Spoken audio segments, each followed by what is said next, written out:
Hello, you are watching We Had That. Today, I'm going to be talking about the 2019 Houston Arcade Expo held at the Marriott West Chase in Houston, Texas. I was not stuck in one of those really cool glass elevators for nearly 40 minutes, but I did get a free breakfast because one of the members of our group was. But that's not what we're talking about today.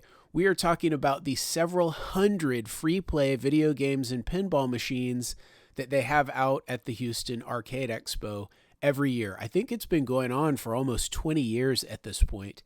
They have got more video games than you would typically have seen in a 1980s arcade, but many of the same games from those 1980s arcades. But that's not all. That's not the only things that they have going on out there. They have tournaments all day, Friday and Saturday. They have live music, DJs, costume contests, artists, vendors, panels, door prizes, and they were giving away lightsabers all weekend long. How cool is that? In addition to all the free play video games and pinball machines, they had a huge vendor area. They had a lot of people selling consoles as well as the carts themselves. They had a bunch of artists. A lot of them were selling video game related artwork. They had a guy selling coasters that were pretty cool. Some of them were Universal Monsters, and even a couple of toy vendors, not many.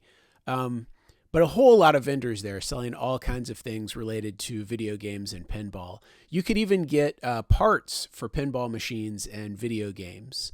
They had a life-size Colonial Viper ship from Battlestar Galactica, 28 feet long, full-size Colonial Viper. If you grew up watching Battlestar Galactica, you would be ridiculously impressed. There was a band called Loaded Popcorn that played songs about video games and pinball. Atari Matt made music using old video game consoles as his musical instruments. There's a band called Consortium of Genius, also known as COG, that I think plays every year. And if you were around in 1988, you might remember a song called The Promise by a band called When in Rome. Well, Clive Farrington, the singer for When in Rome, did a show, and Radio Cult was his backing band. And then after that, Radio Cult did a full 2.5-hour show that was ridiculously fun and awesome.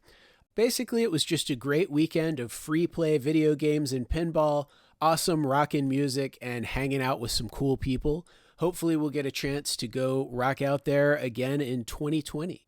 Speaking of conventions, if you're a fan of toys, you should definitely be familiar with ToyLanta, held annually just north of Atlanta, Georgia. Not only do they have one of the biggest selections of vintage and modern toys you're ever going to find in one place, but they also have video games. I believe it's mostly console gaming, but there's a room of console gaming for video games. So check out toylanta.com for more information.